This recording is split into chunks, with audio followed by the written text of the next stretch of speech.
Now that Oblivion Remastered has been out for a while, it's time to answer the most important question of all. Can you beat Oblivion as a pacifist? Is it really possible to beat the game without killing anything? All I know is that this journey is going to be challenging, so I hope you come along with me.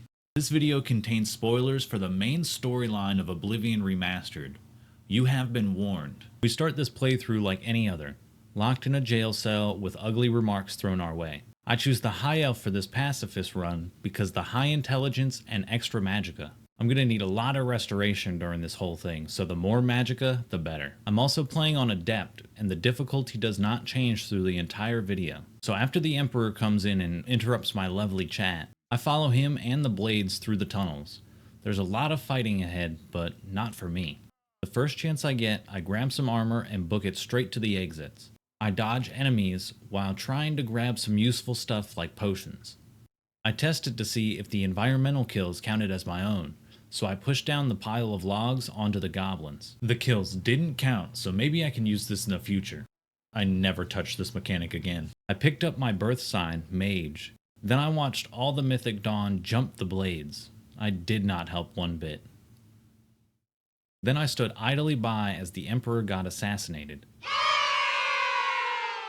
My custom class was a well-balanced diet of 1 combat skill, athletics, 4 magic skills, alteration, illusion, mysticism, and restoration, and I garnished the plate with 2 stealth skills, acrobatics and sneak. After saying goodbye to my favorite sewer rat, I was off to take the Amulet of Kings to Joffrey. And we all know the next part. I find Joffrey, I give him the amulet, and he tells me to find Martin in Kvatch. Now Kvatch is where the playthrough really begins, and maybe where I should have started this video. Sovlin is at the front of the Oblivion Gate when I arrive. I tell him I can help, but I can't get over this look that he's giving me. He looks like he knows my warrior blood runs cold.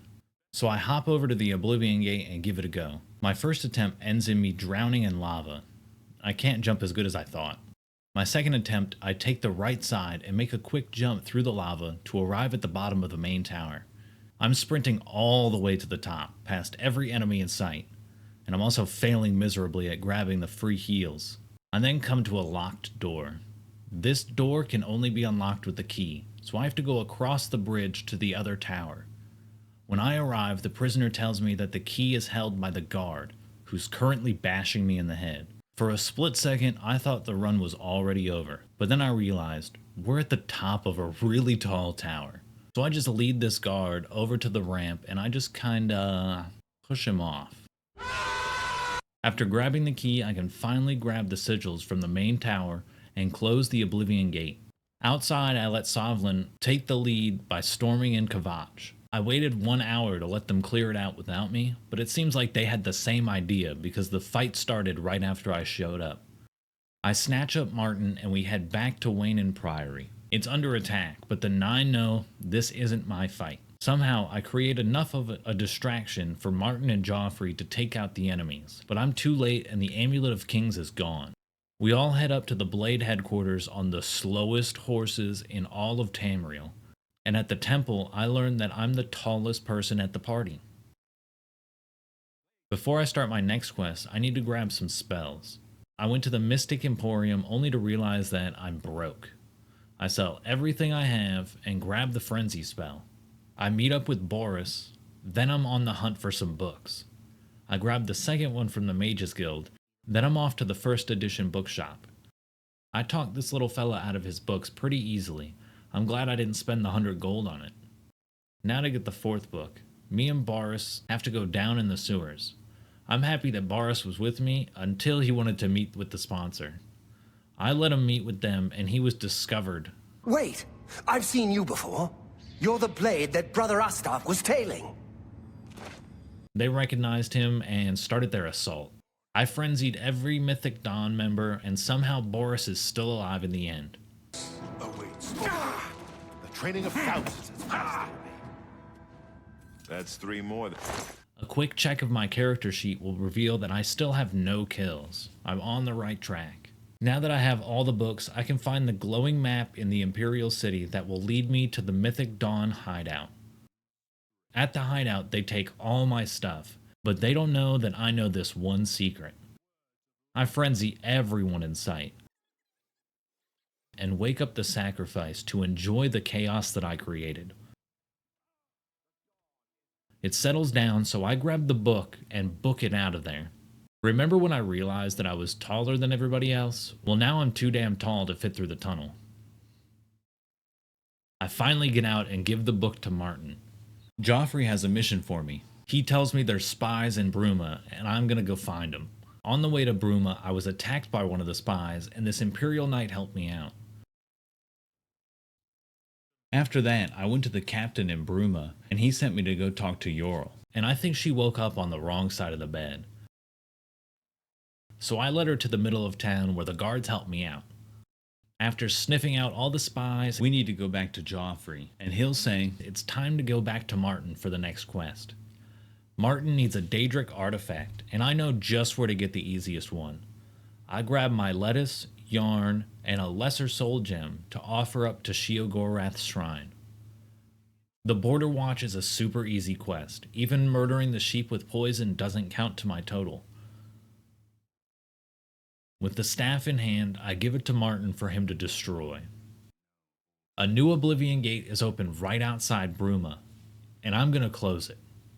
The captain of the guard gives an excellent speech right before we all enter, and I jump straight into the lava. I swear, this is the last time I'm gonna fall into the lava. Anyway, I sprint all the way to the sigil and realize I left the captain behind, so I backtrack and show him how to close the gates. At the Cloud Temple, I'm told that our newest goal is getting the old armor of Talos, which may contain the blood of a god. During this quest, I'll have to defeat 4 undead skeletons in order to unlock the armor, and Frenzy doesn't work on undead. I have a few ideas though, so let's go prepare. The first thing I grab is a healing spell from the chapel in Cheydinhal. The second is someone to help me fight these undead. I head over to the Battlehorn Castle and become the rightful owner, allowing me to recruit a guard that survived. I drag this guy over to the tomb only to realize that he wants to fight every single ghost on the way, and he doesn't use a silver weapon. So, on to the next plan. I speed train my illusion to level 50 and buy the Dominate Creature spell. But every kill from a dominated creature counted to my tally. So I only have one idea left, and I really hope it works. Repairing the Aura request may be the key to defeating these skeletons and ghosts all by myself without adding to my kill count. I just have to collect some dwarven cogs from some bandits. The first one went over very smoothly, although the frenzy did take a little time. The next few were just me luring the bandits to the nearby markers and letting them all fight it out. This was working extremely well. I even made 2 of them fight to the death.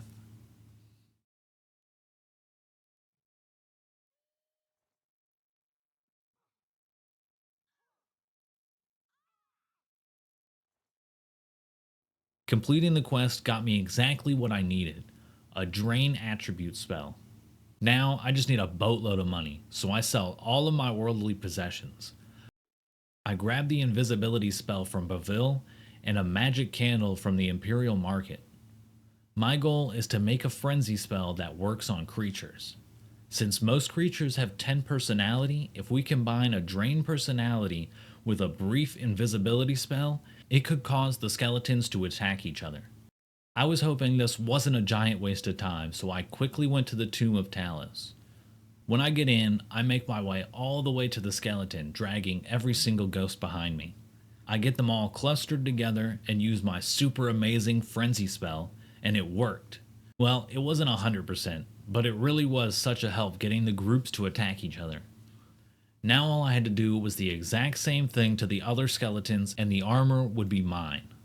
Finding out how to get past this obstacle was the fun part. Watching me bait all these ghosts into destroying the skeletons is not. So here's a brief moment from each.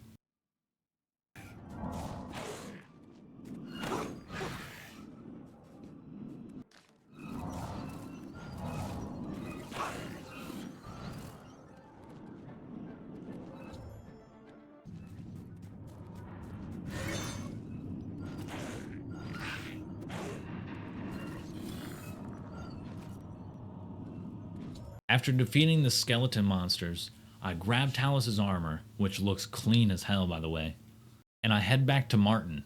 Looks like he's sending me off again, and this time it's to grab some great stone or something. Why can't they send somebody else to all these crazy places? The way that Martin talked about this place, I thought it was going to be difficult, but it was a quick 5-minute adventure, nothing to even talk about. To match the greater stone I just got, we need to get a greater sigil. The only way to get one is to let a greater Oblivion gate open outside Bruma. So I rush to the Countess and ask her to let us open the gate.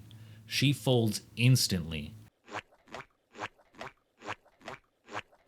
and we're all prepared for the assault. I go to the Oblivion gates and do what I do best as the hero of Kvatch. I swore to die. Have you? Quickly! This time, I don't fall into the lava, but I do take all the shortcuts and skips I find to make it to the main tower.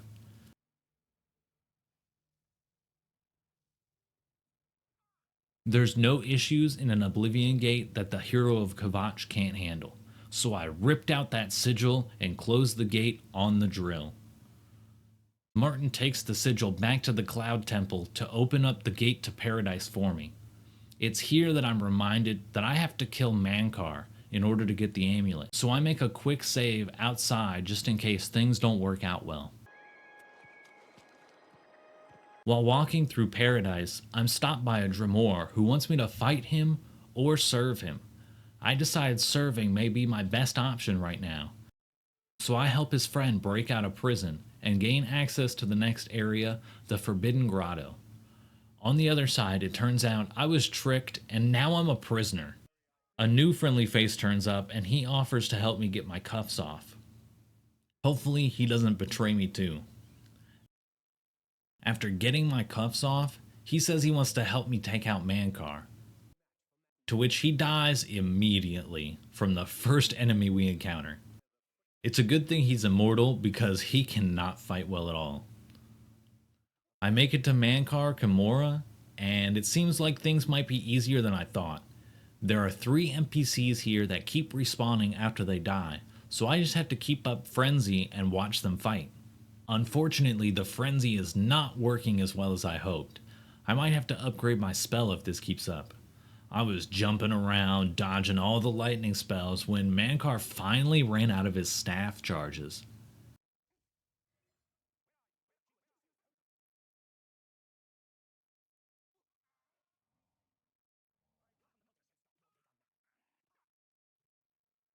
This allowed me to become a better distraction and keep everyone together better, while my buddy stabs Mankar 1,000 times. And when I tell you that this took so long, it really did. I probably spent 20, 30 minutes in this room fighting this group of people, healing myself, running away, trying to get them to lightning. It was really, really difficult.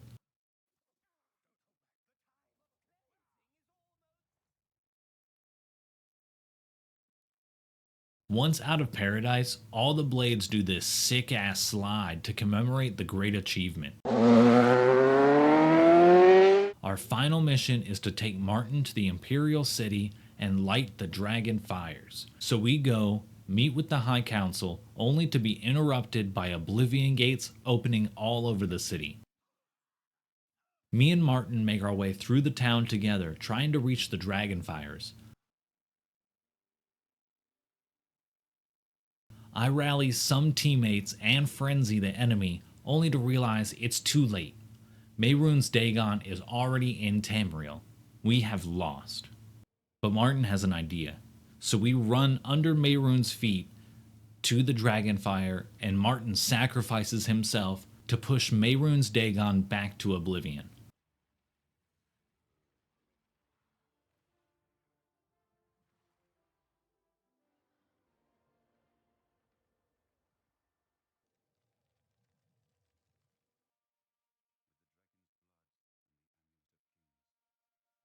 That's it. We've done it. Oblivion Remastered beat without any kills at all. This video took a long time to produce, so if you could leave a like, I'd really appreciate it. I'm now wondering if I could do all of the guild's full quest lines in a pacifist playstyle. Let me know if you'd want to see something like that in a future video. With Tamriel safe, I think I can finally sleep well tonight.